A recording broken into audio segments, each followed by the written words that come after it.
Di ba? Opo, tama. Ito naman, ito pa isang mema. Ang Malacanang. Sabi ni Pangulong Marcos, kung siya daw ang ini-impeach, magpupumilit siya! Magpupumilit! Na pumunta. Hindi nga ikaw ang ini-impeach At saka alam mo ba yung batas? Bakit ka magpupumilit? Kasi alam mo hindi ka ma-impeach kasi hawak mo.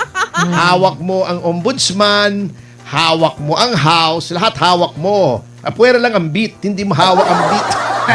Wala sa bit. Wala sa beat, Ayan. wala sa hulog. Kasi kaya ayaw sa'yo ng mga mamamayan yun lang ang hindi mo hawak. Happy Wow. 1.5K live viewers at DZAR YouTube. Thank you, guys. Bagay yung pagkaakyat ng ating viewership, Opo. Thank So you. yun ang sinasabi. Ang natatawa ko, ay bakit pinakikialaman ng palasyo ang impeachment trial sa pamamagitan ng pagbibigay ng mga pahayag. Hindi ba dapat independent yon? A becoming modesty of a co-equal but separate branch of government ay hands-off po. Di ba sabi nyo? Bahala sila, hindi kami makikialam dyan. Hindi nga namin pinapakialam yan. Sabi pa niya, Sabi pero lang. walang naniniwala. Na wala daw siyang kinalaman dyan sa impeachment chuchu na yan. Bakit ngayon nakikialam ka? Ayun. Eto pa, isang pakikialam. May isang abogado, notwithstanding the fact na yung kaso ay nasa hukuman na, nagbigay ng opinyon na wala daw masama doon sa pagiging presiding officer ni Cheese Escudero. So, di ba tinalakay na naman natin yan kahapon? So, hindi ko natatalakayang muli. Ngunit, nasabi na po natin at nasabi na rin, nilagay na rin sa record ni dating Senate President Alan Peter Cayetano ang reservations niya tungkol sa legalidad ng pagkakaroon ng presiding officer. Ngunit, alam nyo, legal man yan o hindi, ay ang problema, ang epekto niyan ay kay Win Gatchalian. Kasi marami nagsasabi na, ano daw ginagawa ni Cheese doon? Bakit parang kengkoy daw? Na nandoon siya, wala naman daw siyang ginagawa. Ang dami tuloy meme Hindi, si Win Gatchalian. Oo, kaya ang daming Hindi meme. si Cheese, Oo, si Win Gatchalian pala. Opo. Di ba merong meme na parang interpreter na siya yung sign language, di ba? Nakita mo ba yun? Meron, minimakeup pa niya si Cheese.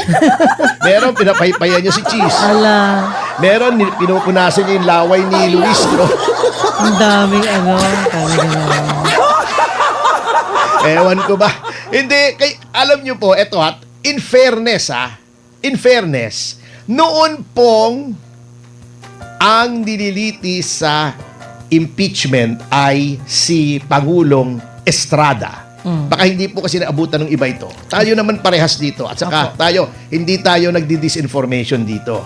Dalawa din po ang nakaupo doon sa days, yung ganon. Yung kung saan nakaupo si Cheese Escudero at saka si Win Gatchalian gayon. Okay. Noon, since ang Pangulo ang nililitis, nakaupo yung Chief Justice. Kasi ayon sa saligang batas,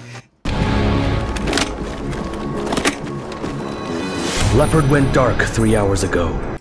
Chief Justice. Ay, happy 2,000 live viewers sa DZR Thank you. YouTube. Salamat po sa inyo. Dalawa naman ang nakaupo. Totoo naman po yan. Si Chief Justice Hilario Davide at si then Senate President Nene Pimentel. Kasi Ayun. naabutan ko po yun Medyo matanda na po tayo. That was year 2000 at ako po ay kawani ng pamahalaan. Assistant Secretary po ako sa DILG, Department of the Interior and Local Government. ERAP po ang kampo ko noon at nanonood kami. Kasi ang nangangasiwa po overall sa public relations campaign ng ERAP administration at the time was si Mike Toledo. Because he was undersecretary, press undersecretary. Si Mike Toledo, Attorney Mike Toledo. Kilala naman ng marami yun Okay. Pero ngayon, ang kaibahan lang is number one, of course, yung setup ngayon ay may cloud of doubt May duda sa legalidad ng paghirang kay Chis Escudero bilang presiding officer para sa mga kadahilanang inilatag na po ni Senator Alan Peter Cayetano at ni nung isang kaso sa Korte Suprema. Opo. Yan, okay. So, yun po ang pagkakaiba. Number 2, siguro, ito ay isang factor na rin, ay abogado si Nene Pimentel. At may nauunawaan siya doon sa proceedings. Hindi po natin minemenos ang kakayahan ni Senate President Win Gatchalian. Ayun. Ngunit siyempre, kanya-kanya pong linya yan. Ako, pagka sabihin mo, ano bang sakit kaya nitong kapatid ko? Hindi mo May alam abogado. yun. Siyempre, Hindi ka doktor eh. Malay ko ba? Nung isang beses nga, natatawa ako. Naalala ko, yung isang pinsan ko nagpasundo sa clinic, nagme-medicine kasi siya doon. Opo. Hindi pa ako abogado noon siya. Doktor na siya pero parang residency. Okay. Government hospital, may ginagamot siya. Sabi niya, pag may pumasok, entertainin mo muna kasi alam mo, yung midnight shift ng government hospital noon ay walang tao eh. Di ba? Oh. Undermanned. Then, as now, ay underfunded ang healthcare dito sa Pilipinas. Oh, yes. Lumaki lamang nung panahon ni Pangulong Duterte, then nagkaroon ng universal healthcare. In Yes. fairness, kasama dyan si JV Ejercito sa universal healthcare. Di nandoon ako, akala doktor ako, may pumasok. Sabi niya, Doc! Oh, sabi ko, syempre, playing doctor. Ha? Masakit po kasing mata ko eh. Ano bang magagawa? Sabi ko, doon sa pinsa ko, Ineng, may pasyente, sabi niya, kausapin mo muna. Hindi pa ako tapos dito, sabi ko. O sige po, upo kayo. Nagsuot ako ng stethoscope. Ala. Dinikit ko sa mata niya. Mali! Yung mali, hindi. Para lang, May ginagawa ka. parang si Lord nakapunan, mukhang may ginagawa. Oo.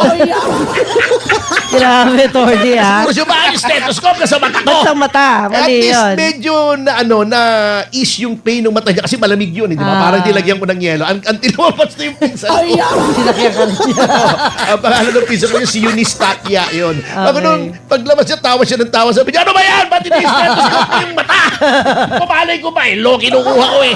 Anyway, yun nga po, babalik tayo dito. Yun po ang sinasabi. Ayun. Kaya yung mga propaganda ng prosecution na no show, ba't wala daw doon, may mga tirada pa sila na kung hindi guilty, ba't ayaw magpakita?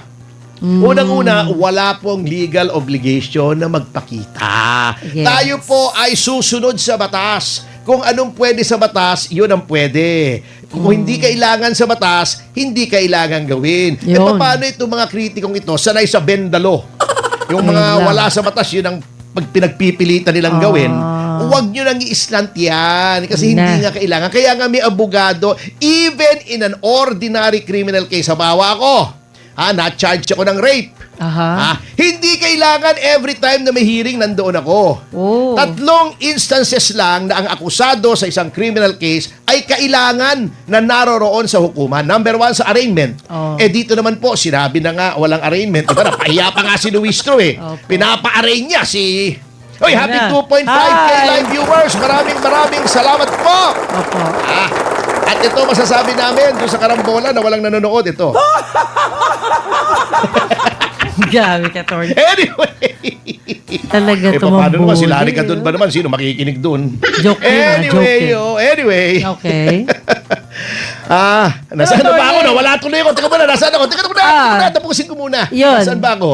Nawala tuloy ako eh. Yung yung sabi mong arraignment. Okay. Arraignment. Wala ngang arraignment. Number 2, kung i-identify ka ng witness, kailangan pa ba namang i-identify dito? Si Vice President Sara Duterte. Hindi na. Hindi na, siyempre lahat ng tao kilala siya. Kilala Number yan 3, yung promulgation, yung pagbasa ng sintensya kung acquitted o hindi. Yun. Ewan ko po rito kung kailangan din ang presence niya. Kung magte-testify siya, siyempre, kailangan nandun siya. But, since ito ay nakalagay naman sa rules, hindi required ang presence niya. In fact, pwede naman piliin niyang wag nang sumipot eh. Opo. Kasi, sabi nga ni Attorney Sheila Sison sa opening statement niya, ay Pangarap ko magbangko kahit mataas. ang burden of proof ay nasa prosekusyon. Kahit walang gawin yung respondent, kahit walang gawin si VP Sara, kung hindi nila mapapatunayan ay kamoting kahoy maaakwit. Siyempre, Yun lang. Yun lang nga. Oo. Ito ay political. Yes. Siyempre, brasuhan yan. O, di ba? Brasuhan na yan eh. Opo. Ang tulad itong ginagawa kay Marcoleta, brasuhan, di ba? O. Anyway, pero sinabi ni Attorney Sheila, tama po ito, ano? Opo. It is not just political. Totoo, political. Sui generis nga eh. Pero, in the final analysis, it is also legal. Kaya nga may rules of evidence, di ba? Yes, Kaya nga yes. korte ito eh. Oh. Meron ba namang korte political? Hindi, kangaroo court yun. Oh. Oo. Parang yung Yari na. family investigation ni Gordon. Kangaroo court. Oh, di ba? Hindi pwedeng purely political. Legal din. Kaya nga may rules on evidence. Kaya nga may mga objection, Your Honor. Opo, Di ba? yan. Kaya nga may sumpa-sumpa. Kaya nga sumumpa ang lahat ng mga senadores na Yan na. sila ay isang impeachment court. Nanumpa sila as senator judges. But ultimately, ito ay constitutional. Yan. Constitutional in the sense na yung intensyon ng konstitusyon on transparency and accountability ang dapat masunod. Ang problema, doon pa lang sa presiding officer, sa tingin ko, may violation na. Pero hindi ko na yan pagkakahabaan kasi nasa hukuman na may nag-file na po ng kaso na kine-question yan. Yun na. Okay. Si Alan Peter po Cayetano ay nag-file na rin ng kaso na kine-question yung proceedings in June 3 and by extension, siyempre, yun na ring proceedings subsequent to June 3. Kasi kung null and void yung June 3, lahat ng nangyari ay null and void. Patay. Kaya nga, dapat sana madesisyon na ito bago pa magtuloy-tuloy. Can you imagine, sabi nga niya, ilan tayo dito? 30 weeks. Oo. 30 weeks tayong maghihiring bago baka mapunta lang sa wala dahil Tagal nun, may depekto. Yung from the inception, mula sa simula, magiging void ab initio. Ayun na. Anyway, maiba po tayo ha. Ang amin pong hinihilingan ng get well soon. Yan.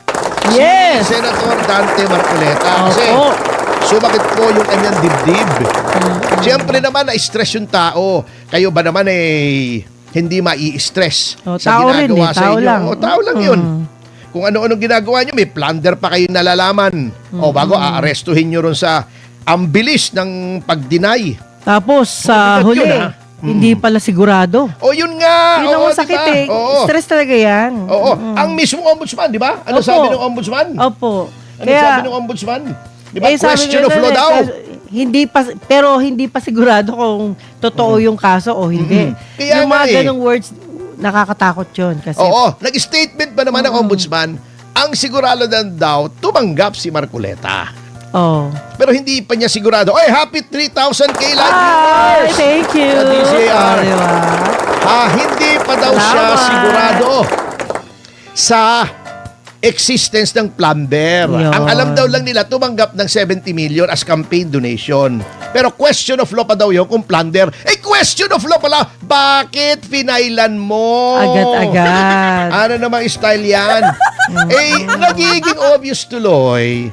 Ginoong Boying Remulla na ginawa nyo lamang ito dahil kayo ay puppet ng Malacanang at gusto nyong mabawasan ang mga senator judges na sa tingin nyo ay kumakampi kay Vice President Sara Duterte. At hindi ko po masisisi. Alam nyo, nagulat nga ako kung ba't inamin ni Ombudsman Remulla ito baka naman bumaba ang banal na espiritu sa kanya at bigla siya nagsabi ng katotohanan. Kinausap siya. Oo, baka kinausap siya. Kasi, pero nakakalungkot, hindi ka pala sigurado, pinakulong mo yung tao. Di habang sinisiguro mo, nakakulong. Hindi ba dapat ang batayan ng pag-file ng kaso na ikaw mismo, Mr. Remulla? You should know everything. Ang nag-lay down nung nasa DOJ ka pa. Is that probable cause with reasonable probability of conviction, with reasonable certainty of conviction. Ibig sabihin, malaki ang chance na ma-convict. Otherwise, nagsasayang lang ng pagod, gastos, oras ang pamahalaan. Correct. Katulad ng DOJ or Ombudsman. Kita mo ha, actually, matagal na po nating sinasabi yan at hindi po tayo nagkokomento doon sa merits ng kaso sa Sandigan Bayan? Kasi hindi po hindi. natin alam yon. Hindi Wala po pa tayo tayong abogado ano dyan. either ni Marcoleta o ni Mike Defensor doon. Opo. Humaharap lang po ako sa kanya noon sa NBI. Okay. Kasi po, Can be for real. I just wanna feel. I'm in need of love. matagal na namin sinasabi at nagtataka nga kami, nagkakamot ng ulo ang maraming tao kung bakit plunder ay ang elemento po ng plunder ay 4. Yun na. Pag Sige. binasa nyo yung Estrada versus People, ha? At yung Macapagal Arroyo versus People, ano? Okay. Na ang sinabi po doon ay naabsuelto nga si dating Pangulong Arroyo sa kasong plunder kasi malakas daw yung sex appeal ng abogado. Sa abogado pala yun. Biro lang po. Okay, Oo. pwede. Ay, ito mga elemento. Sige po. Okay. Number 1, ang akusado ay pampublikong opisyal, public official. Pwede ring pribado na tao, pribadong individual kung siya ay nakipagsabuatan sa isang public official. So kung kasabwat niya ang kanyang anak, kamag-anak, asawa, pinsan, girlfriend, na mga pribadong tao o mga kaibigan man, katulad dito, di ba, si Mike Defensor, yung kanyang bayaw, pwede rin po silang i-charge ng plunder. Wala namang problema po yan. Oo. Ang number 2, hi, happy 3.5K live viewers sa DCR YouTube. Thank you. Thank you. Daghang salamat. Daghan sa naman. Anyway, dapat ito ay nakaipon o naka-accumulate, nakapag-ipon ng more 50 million or more. Ayun. Ng ill-gotten wealth. Take note, ill-gotten, nakuha sa masamang pamamaraan. Ano yung masamang pamamaraan yan? By virtue of an illegal act. Isang bagay na labag sa batas. Okay, Yun. number 3. Yan.